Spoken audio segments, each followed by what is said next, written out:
Toby and Henrietta have worked together for many years, but both were getting old and in need of repairs, especially Henrietta. It was decided that she was to be sent to the works, which made Toby feel very sad. "Don't worry, Toby," Henrietta said sweetly one day as Percy came to take her away. "I'll be back soon, better than ever before."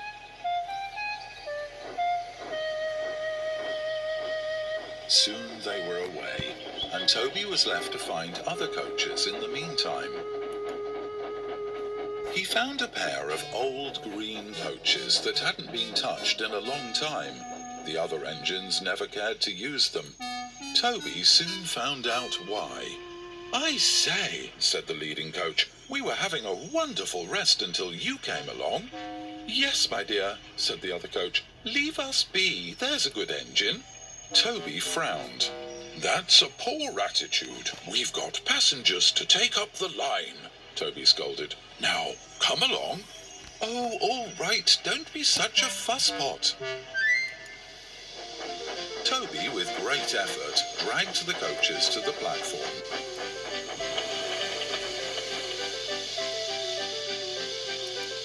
The passengers filed into the compartments, and soon the train was full, much fuller than the coaches would have liked.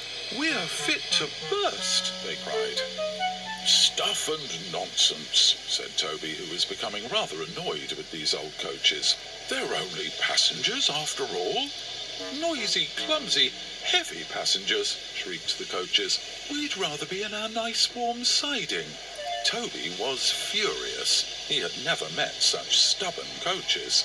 Soon the guard's whistle came, and it was time to leave. "You can concern yourself with resting when our work is done." "We don't want to go, and you can't make us." "We'll see about that," Toby seethed. He pulled with great effort, but the coaches only crept along, their brakes squealing terribly. "Oh, you're hurting us," the coaches cried. Toby rolled his eyes. "Come on," Toby said, and gave another great heave. Finally, the coaches gave up, and they were on their way.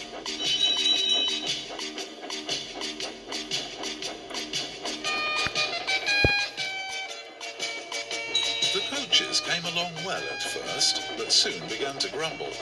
"Horrible engine," they said. "Menacing engine. We are delicate coaches and need our rest." Soon they started up Gordon's Hill, and the coaches became rather upset. "Too steep. We're exhausted." "Yes, we need a rest. You've strained us too much." "Not a chance," Toby said, but the coaches didn't care what he said. They turned their brakes hard on, and soon the train came to a screeching halt right in the middle of Gordon's Hill. "I can't believe it," said Toby with feeling. "I can't abide you lazy coaches." "Lazy? Lazy? We'll show you," they said. They let off their brakes, and their weight pulled Toby down the hill.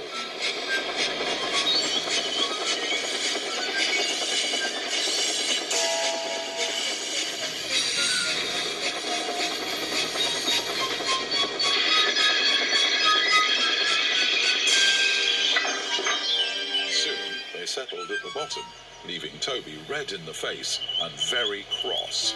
"Don't you look silly now," they chattered. "Who's pulling who?" The passengers had had quite enough. "Wait until the Fat Controller hears about this." The Fat Controller sat in his office drinking tea when the phone rang. "Toby, on Gordon's Hill? Right," he said, and seized his hat.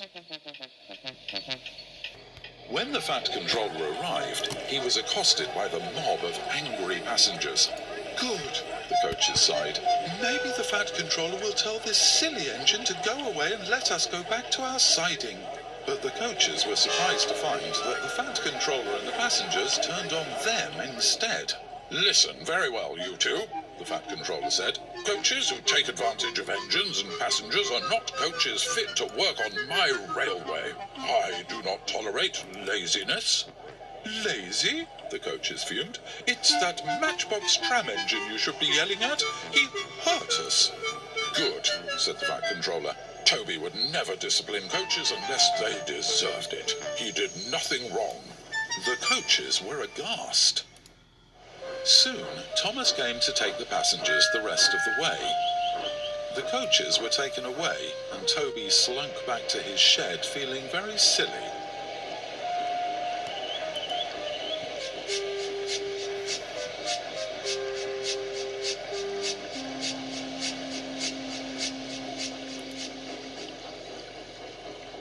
Henrietta returned a few days later, and Toby told her the whole story.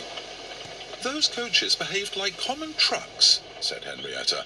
"I hope I never have to pull coaches like those ever again," Toby sighed. "I'm glad to have you back." Toby and Henrietta were glad to be together again. After she got settled, Toby took Henrietta on a run through the countryside. As they passed the farm, Toby couldn't be sure, but he could have sworn the new hen houses looked awfully familiar.